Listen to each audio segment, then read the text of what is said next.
The latest season of Marvel Rivals has dropped, and you know what that means. Another chaotic buffet of overpowered ultimates, confusing maps, and a battle pass so grindy you'd think you were farming vibranium in Wakanda. Let's break down the beautiful disaster, piece by piece. First, the fantastic, or should I say boring, Four. Marvel decided to spice things up with the addition of the Fantastic Four, which sounds exciting until you realize they feel more like the mediocre Four. Reed Richards' genius intellect ability apparently involves freezing your game mid-ultimate, and Sue Storm's invisibility glitch makes her teammates disappear instead of her. The storyline, Dracula has taken over New York City, which feels less like a thrilling superhero arc and more like Marvel's version of a gothic soap opera. The Human Torch is underwhelming too. His fireballs look more like sparkler bursts you'd see at a kid's birthday party, while the Thing's It's Clobbering Time barely seems to dent opponents, unless you're clobbering your own frame rate. The second, balance changes more like balance chaos. Whoever's in charge of balancing heroes must be making decisions with a magic 8-ball. Hawkeye, nerfed so hard that his arrows are basically foam darts. Thor, buffed into a literal thunder god who can shrug off crowd control like he's playing on developer mode. Wolverine can now heal so fast he's practically a troll pick in every match. Black Widow, somehow she got a buff that lets her dodge faster, but it seems like she's dodging player feedback instead of enemy attacks. The patch notes read like someone shuffled the balance list and decided, hey, close enough. 3 new maps. So they introduced some spooky new maps like Empire of Eternal Night, Midtown, but it turns out the scariest part is the navigation. Picture getting lost in a maze where every corner looks the same, and half the time you're wondering if you're looping through a Marvel version of Groundhog Day. The design choices here are questionable. Imagine neon goth architecture, excessive fog, and the occasional glitch where the floor just disappears.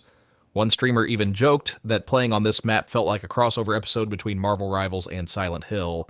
4. New game mode, Doom Match is a doom for your sanity. Doom Match was hyped as a chaotic, unpredictable battle royale mode. Instead, it feels like the devs just mashed every experimental feature together and called it a day. Picture this. Random power-ups that either buff your hero to god tier or debuff you so hard you can't jump. Enemies teleporting mid-combat thanks to what I hope is a bug and not an actual feature. A bizarre scoring system where KOs count for less than standing on specific glowing squares. It's less like a thrilling PvP showdown and more like playing Calvin Ball with superheroes. 5.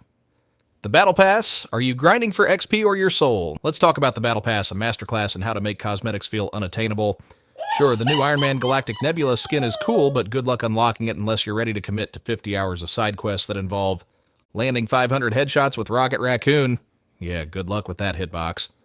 Winning 20 matches with the full support team, aka the Please Carry Me challenge. Dealing 1 million damage in a single match without dying. What am I, Thanos? It feels less like a superhero game and more like a to-do list crafted by a villain. Maybe Dr. Doom designed the Battle Pass himself. 6. Bugs and glitches. Now with extra features. Ah yes, the bugs. How could I forget? Some highlights. Spidey sense malfunction. Spider-Man's web swing animation occasionally freezes mid-air, turning him into a bizarre piñata target. Doctor Strange's infinite portal loop opens portals that teleport you back to the starting screen. The Invisible Hulk. Hulk just vanishes mid-fight. The only thing smashing is my patience. And so what is wrong with the new season of Marvel Rivals? Marvel needs a hero.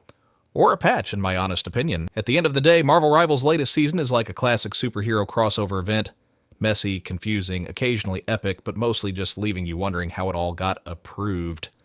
Season 1 gets an overall rating of 5 out of 10. Fix the balance, polish the maps, and for Odin's sake, stop making us grind like we're training for the Avengers Academy Olympics. Now, if you'll excuse me, I have a battle pass to regret buying